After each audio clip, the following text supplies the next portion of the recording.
Boa noite a todos. Nosso agradecimento a Deus por estarmos aqui nos encontrando novamente neste dia. Possamos elevar a nossa prece de gratidão por todos os sofredores, por todos aqueles que passam por aflições, por dificuldades, por todos os doentes nos hospitais, por todos aqueles que vivem isolados, desabrigados. Nosso pedido a Deus que assista a todos os companheiros que trabalham na área da saúde e em todas as áreas ligadas ao contato direto com as enfermidades.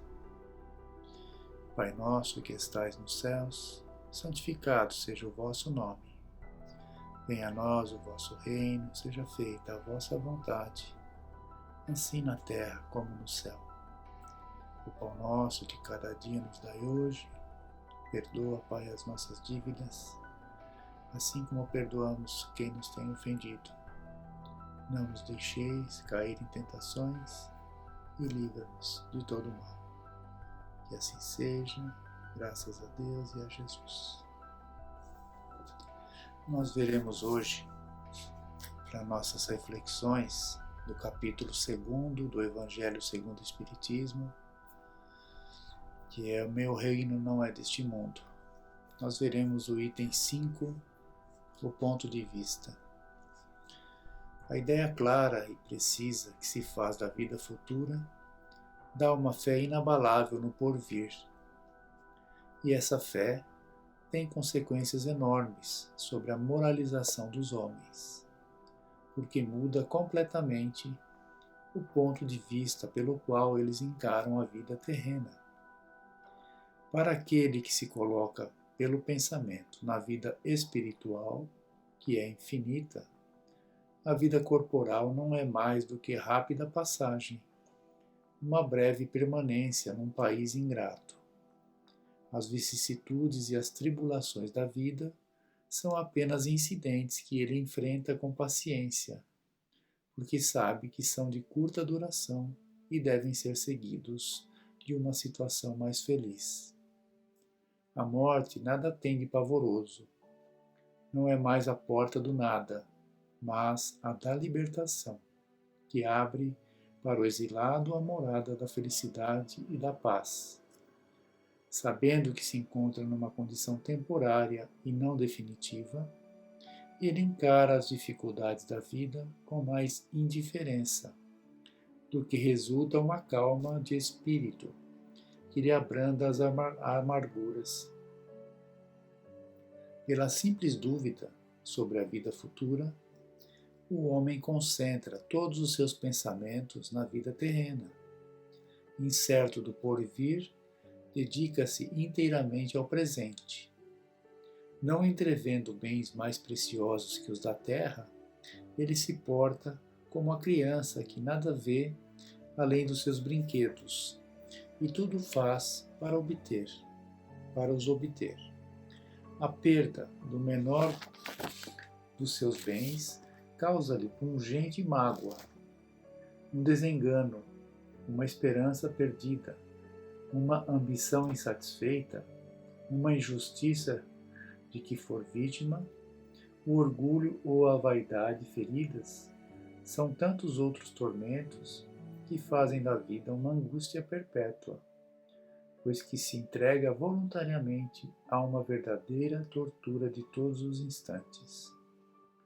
Sob o ponto de vista da vida terrena, em cujo centro se coloca, tudo se agiganta ao seu redor, o mal que o atinge, como o bem que o toca aos outros. Tudo adquire, aos seus olhos, enorme importância. É como o homem que, dentro de uma cidade, vê tudo grande em seu redor, os cidadãos eminentes como os monumentos, mas que, subindo a uma montanha, tudo lhe parece pequeno. Assim acontece com aquele que encara a vida terrena do ponto de vista da vida futura. A humanidade, como as estrelas no céu, se perde na imensidade, Ele então se apercebe de que grandes e pequenos se confundem como as formigas num monte de terra, que operários e poderosos são da mesma estatura. E ele lamenta essas criaturas efêmeras, que tanto se esforçam para conquistar uma posição que os eleva tão pouco e por tão pouco tempo. É assim que a importância atribuída aos bens terrenos está sempre na razão inversa da fé que se tem na vida futura.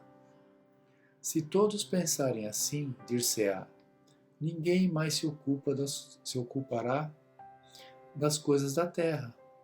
Tudo perigará. Mas não, porque o homem procura instintivamente o seu bem-estar.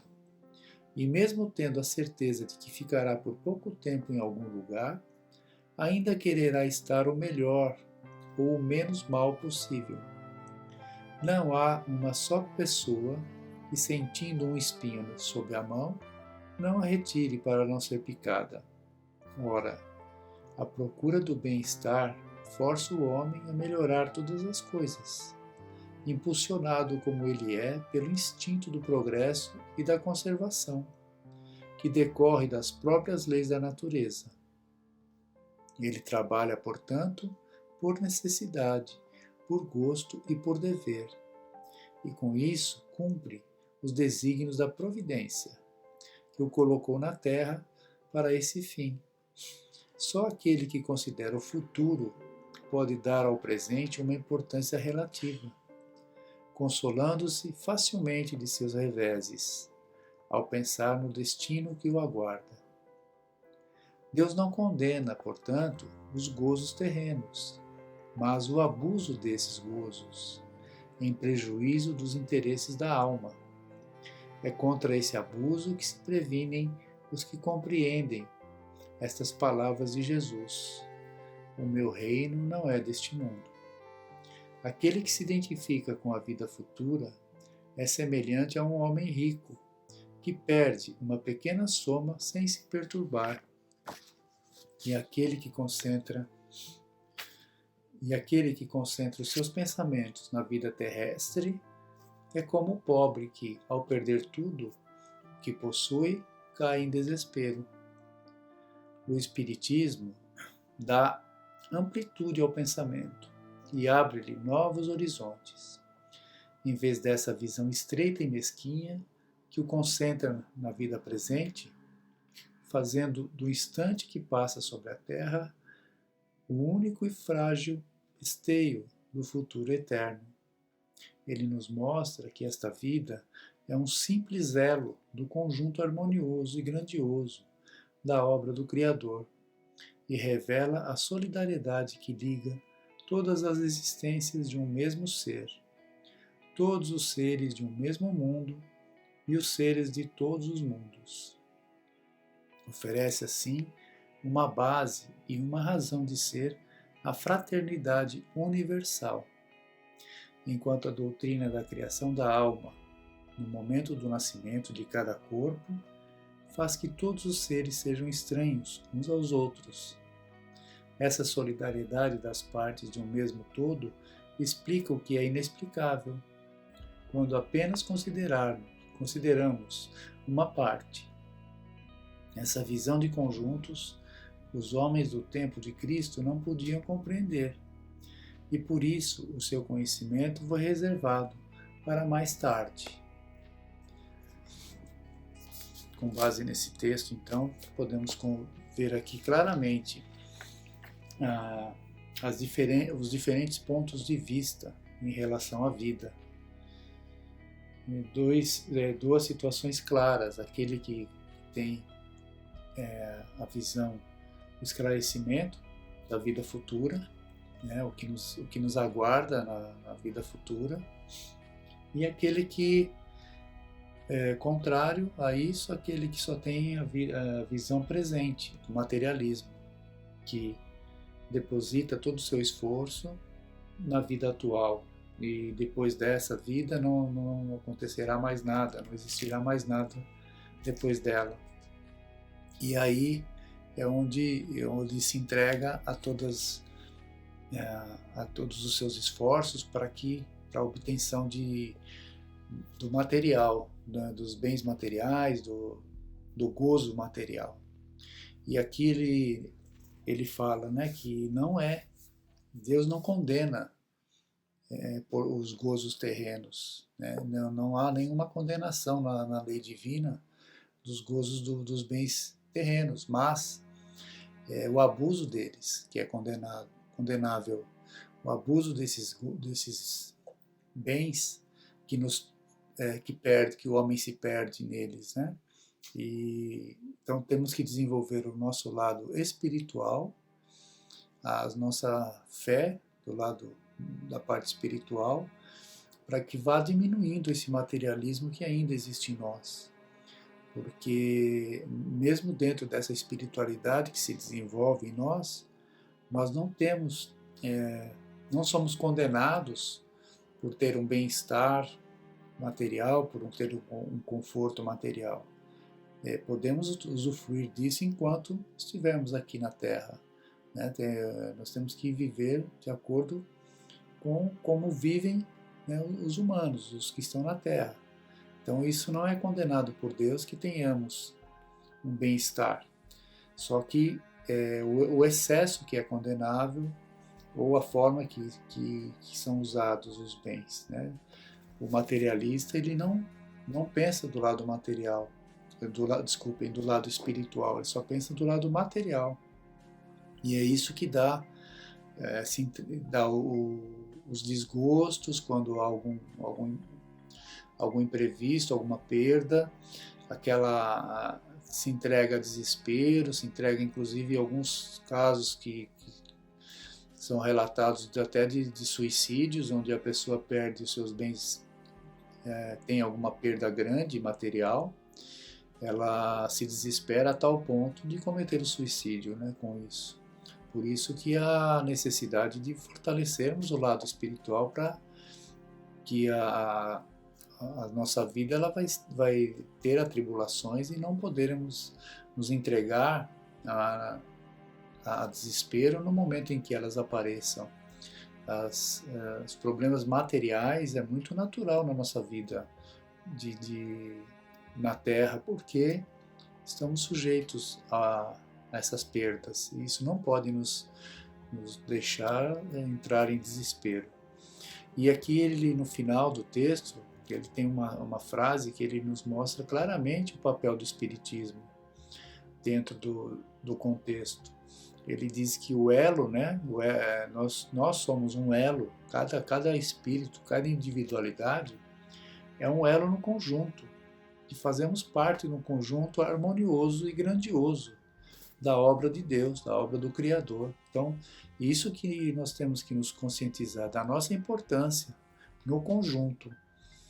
E aí ele menciona a solidariedade que nos liga todas as existências de um mesmo ser, ou seja, as nossas encarnações passadas, né? Hoje nós somos frutos de encarnações passadas. Então a solidariedade, aquilo que fizemos nas encarnações anteriores, hoje nós somos o resultado delas. E aquilo que estivemos fazendo hoje, amanhã seremos o resultado do hoje.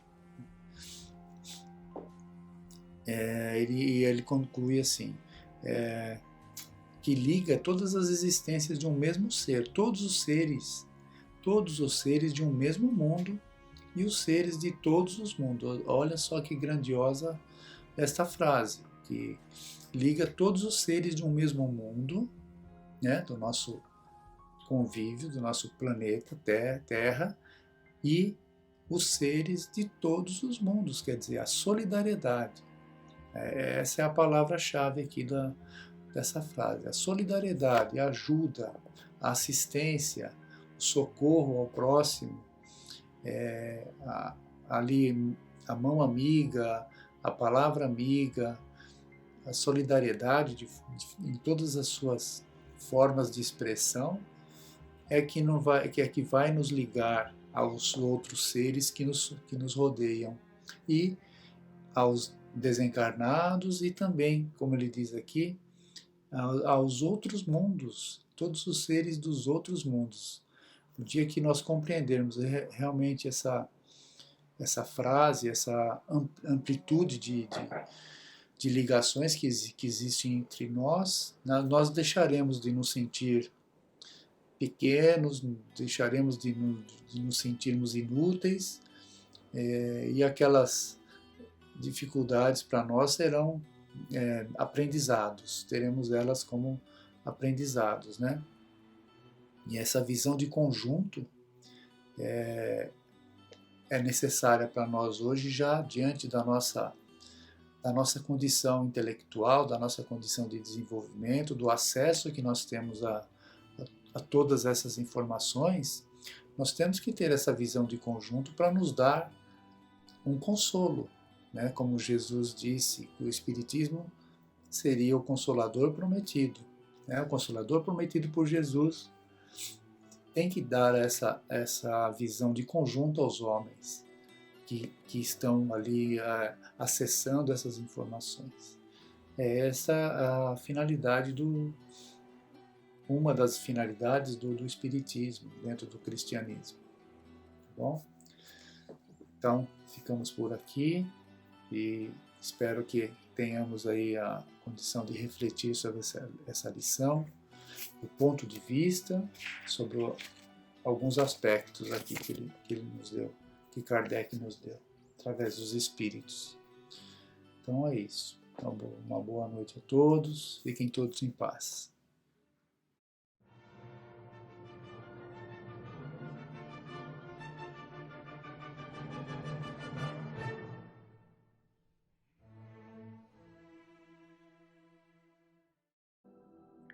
Boa noite a todos, meu nome é Daniel e eu gostaria de trazer para a nossa reflexão conjunta um tema muito abordado na casa de Fabiano, abordado também na literatura espírita e recorrente na obra psicológica do espírito Joana de Ângeles, que é a mentora do Divaldo Franco. E eu vou pincelar algumas palavras-chave do tema que a gente vai estudar hoje, para a gente já poder criar a imagem do que vai ser discutido. As palavras-chave são autoconhecimento, identificação e confronto da sombra, projeção, medo, parábola do fariseu e do publicano e orgulho. Essas são as palavras-chave do estudo que a gente vai tentar desenvolver para a nossa reflexão conjunta. E o primeiro item que a gente vai refletir é sobre o autoconhecimento como processo de transformação moral.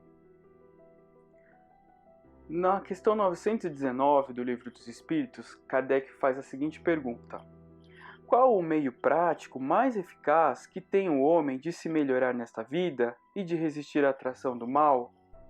E a espiritualidade, pelo Espírito Santo Agostinho, responde: um sábio da antiguidade vos disse, conhece-te a ti mesmo. E Kardec volta a perguntar: conhecemos toda a sabedoria desta máxima, porém a dificuldade está precisamente em cada um conhecer-se a si mesmo. Qual o meio de consegui-lo? E dentre a resposta de Santo Agostinho, nós destacamos alguns trechos. Dentre eles o seguinte: dirigi, pois, a vós mesmos perguntas, interrogai-vos sobre o que tendes feito e com que objetivo procedestes em tal ou tal circunstância, sobre se fizestes alguma coisa que, feita por outrem, censuraríeis, sobre se obrastes alguma ação que não ousaríeis confessar. Procurai também saber o que dela, qualificação de vossas ações, pensam os vossos semelhantes, e não desprezeis a opinião dos vossos inimigos, porquanto esses nenhum interesse têm em mascarar a verdade, e Deus muitas vezes os coloca ao vosso lado como um espelho, a fim de que sejais advertidos com mais franqueza do que o faria um amigo. E a partir da reflexão dessa resposta, a gente consegue identificar algumas palavras que o Espírito Santo Agostinho utilizou. Interrogai-vos, mascarar a verdade e espelho. Vamos guardar essas expressões à mente e depois a gente retorna para desenvolvê-las. Bom, mas de todo o trecho que a gente destacou, a gente pode ponderar o seguinte, que todos nós temos duas tendências. A primeira é censurar os nossos irmãos por determinadas condutas que, se fossem por nós praticadas, seriam objeto de autoindulgência. E a segunda tendência é dissimular a verdadeira natureza dos nossos atos. E, não obstante, a revelação dessa natureza possa ser feita através de uma advertência de outras pessoas, que nos servem como espelho. Então, muitas vezes nós mascaramos a verdade não apenas para os outros, mas para nós mesmos. E é isso que vai nos conduzir à reflexão do autodescobrimento. Ao julgarmos as ações que consideramos incorretas no próximo, realizamos um fenômeno psicológico conhecido como projeção de sombra. E o que significa sombra para a psicologia? Sombra é o lado obscuro da nossa personalidade, refugiada em nosso inconsciente. Não é negativa por si só, até porque ela possui uma função. Contudo, aquilo que mais se subtrai ao controle da nossa consciência crítica, lúcida e responsável, é também o lugar onde mais se aninha o que é ignóbil, degenerado e mau. Então, vamos concluir o seguinte: todos nós temos sombra, todos os homens têm sombra, que é o lado obscuro da personalidade, é o lado que não passa pelo crivo da consciência. E essa sombra não é necessariamente ruim, mas geralmente é, porque é mais fácil a gente refugiar nesse lado sombrio tudo aquilo que a gente critica em nós mesmos, aquilo que a gente sabe que é errado, mas que a gente gosta, que a gente tem prazer, que a gente censura em nós mesmos. Então, sombra é o lugar onde se aninha essas coisas ignóbeis e ruins.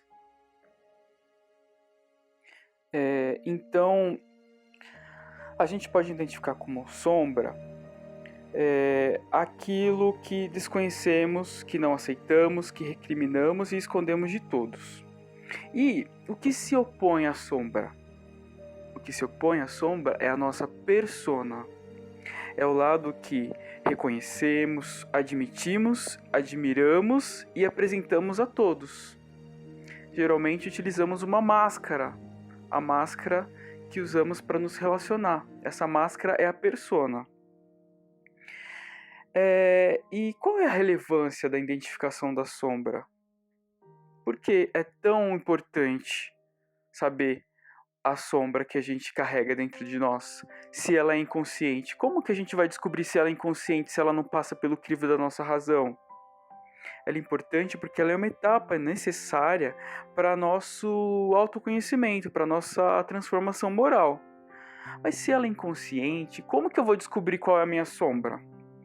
E essa é uma pergunta muito interessante. Existem várias formas de você identificar a sua sombra, mas uma delas é você observar como você projeta a sua sombra, que é geralmente através da condenação dos atos alheios.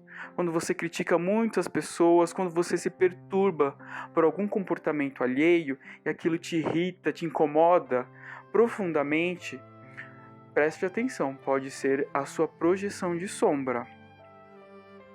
O espírito Joana de Ângeles aborda recorrentemente esse tema. E eu separei aqui um trecho de um livro chamado Jesus e o Evangelho à Luz da Psicologia Profunda, de autoria da mentora do Divaldo. Ela diz o seguinte: quase sempre, o indivíduo mergulhado na sombra de que tem dificuldade de se libertar disfarça as imperfeições, projetando a imagem irreal de um comportamento que está longe de possuir, mas que se torna, não raro, severo para com os demais e muito tolerante para com os próprios erros. Bom, agora que a gente já tem uma noção do que é sombra, a gente vai à parte que diz respeito à projeção da sombra. Em certos grupos sociais, existe aquela pessoa que é considerada desviante pelos demais membros e que por isso recebe um julgamento mais negativo que os demais. Essa pessoa recebe o nome de figura projetiva, mas popularmente ela também é conhecida como bode expiatório. E eu tenho uma questão relevante para abordar sobre o bode expiatório. Bode expiatório é uma expressão que existe no Antigo Testamento. Se encontra no Levítico, no capítulo 16. E diz respeito a uma forma que os judeus daquela época tinham para expiar os próprios pecados, né? Bom, mas voltando à questão da figura projetiva. A história da humanidade possui muitos exemplos de figura projetiva. Inclusive os próprios judeus foram figura projetiva para muitos povos e por isso acabaram se prejudicando, acabaram sofrendo condenações, né? Bom, e por que a gente projeta geralmente a nossa sombra em outras pessoas? Alguém tem algum palpite? A Joana de Angelis e os estudiosos da psicologia apontam que projetamos a nossa sombra por medo de sermos julgados, por medo de enfrentarmos os desafios da vida, né? E assim fazemos uma transferência do nosso próprio inconsciente para outras pessoas, para coisas, para situações. E assim o fazemos porque esse fenômeno de transferência nos traz um suposto alívio, um suposto bem-estar. É bom, né, se sentir superior a outras pessoas quando a gente as condena. Mas essa não é um bem-estar verdadeiro. É uma fuga de si mesmo. É um mecanismo de defesa do ego. É uma experiência de culpabilidade que sempre adere a uma outra pessoa, já que temos a ilusão de compreendermos a nós mesmos e de já termos lidado adequadamente com os nossos problemas.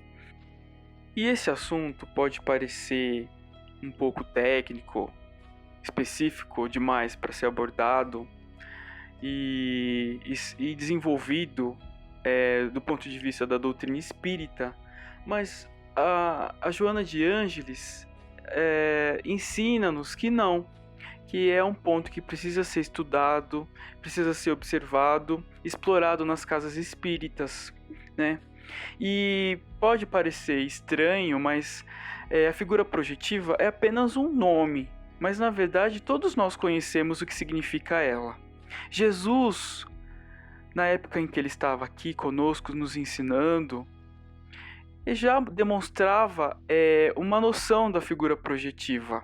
E existem exemplos no Evangelho. E eu gostaria de fazer uma referência a uma escritora, uma psicóloga psicanalista, chamada Hannah Wolff. E eu nunca ouvi falar dela na minha vida. A primeira vez que eu ouvi falar dela foi através do Divaldo Franco em uma palestra que ele deu em Santo André. E ele apontou essa escritora como uma grande psicóloga. E ela escreveu um livro chamado Jesus Psicoterapeuta. É um livro muito rico de detalhes. E nesse livro, a Hannah Wolff, ela aponta a parábola do fariseu e do publicano como exemplo de projeção da sombra. Vamos à leitura para a gente tentar reconhecer a projeção da sombra. Essa parábola se encontra no Evangelho de Lucas, no capítulo 18, versículos 9 a 14. Começa o seguinte: E contou também esta parábola para alguns que, persuadidos em si mesmos de serem justos, desprezavam os restantes. 2 homens subiram ao templo para orar, um fariseu e o outro publicano. O fariseu, de pé, orava dizendo a si mesmo estas coisas: Ó Deus, eu te dou graças porque não sou como os demais homens, exploradores, injustos e adúlteros, nem também como este publicano. Jejuo 2 vezes por semana, pago o dízimo de tudo quanto adquiro. O publicano, porém de pé, à distância, não queria nem levantar os olhos para o céu, mas batia no seu peito dizendo: Ó Deus, tem compaixão de mim, pecador. E digo-vos, este desceu para a sua casa justificado, porque todo aquele que exalta a si mesmo será diminuído, e aquele que diminui a si mesmo será exaltado. A oração do fariseu é tão longa quanto vazia de conteúdo, e a do publicano, pelo contrário, é tão curta quanto rica de conteúdo. O publicano, além de ser humilde, pois se colocou no templo no lugar onde quase não podia ser visto e também não ousou sequer levantar os olhos, reconhecia os seus defeitos. E ao voltar para casa, o publicano havia se elevado à dignidade dos justos de acordo com a parábola contada por Jesus. E por quê? Porque ele, não sendo orgulhoso nem presunçoso, como o fariseu, enxergou sua própria sombra e encontrou-se consigo próprio. E é esse encontro que é o primeiro passo para a transformação positiva da própria pessoa. A ideia de que não se deve atribuir aos outros as próprias faltas também se encontra na seguinte passagem evangélica, no capítulo 7 do Evangelho de Mateus. Não julgueis, para que não sejais julgados, pois com o juízo com que julgais, sereis julgados, e com a medida com que medis, sereis medidos. Por que vês o cisco no olho do teu irmão, e não percebes a viga no teu olho? Ou como dirás a teu irmão, deixa que eu retire o cisco do teu olho, e eis a viga no teu olho? Hipócrita! Retira primeiramente a viga do teu olho, então verás em profundidade para retirar o cisco do olho do teu irmão. Comentando esse trecho evangélico, Emmanuel diz o seguinte: a pergunta do mestre acorda-nos para a necessidade da nossa educação, de vez que, de modo geral, descobrimos nos outros somente aquilo que somos. Essa frase foi retirada de um texto chamado Observemos Amando e se encontra no livro O Evangelho por Emmanuel, Comentários ao Evangelho segundo Mateus. Então, já podemos avançar para as nossas conclusões finais e a gente pode concluir que o reconhecimento e o confronto com a sombra são necessários para o nosso autodescobrimento. O ego, nesse confronto com a sombra, ele vai viver uma sensação de fracasso, porque ele vai reconhecer os próprios erros, mas em verdade a alma se fortalecerá. E é o que aconteceu com Paulo de Tarso ao passar por uma grande transformação interior a partir de contato com a sua sombra. No trecho da segunda carta aos Coríntios, capítulo 12, versículo 10, Paulo de Tarso escreve o seguinte: por isto me comprazo nas fraquezas, nos opróbrios, nas necessidades, nas perseguições, nas angústias por causa de Cristo, pois quando sou fraco, então é que sou forte. E o ministério de Jesus promovia esse autodescobrimento. Por ser profundo conhecedor da alma, Jesus atingia as partes mais secretas do indivíduo e descobria as causas reais das aflições que o inconsciente de cada um procurava ocultar.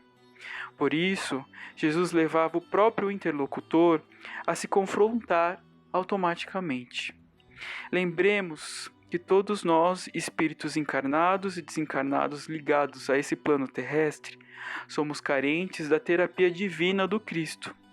Mas há uma condição, que é a vontade de ser curado. O próprio Jesus, quem se define como médico, não porém para os são ou aqueles que presumem sê-lo, mas para os doentes que têm a coragem de se reconhecer como tais.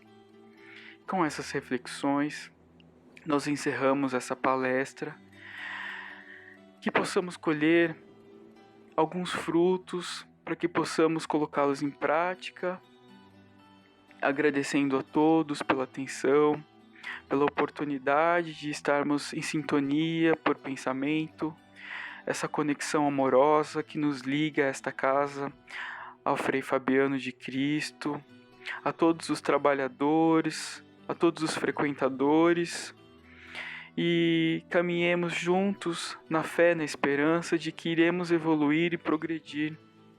E temos muitas condições, muitos recursos à nossa disposição.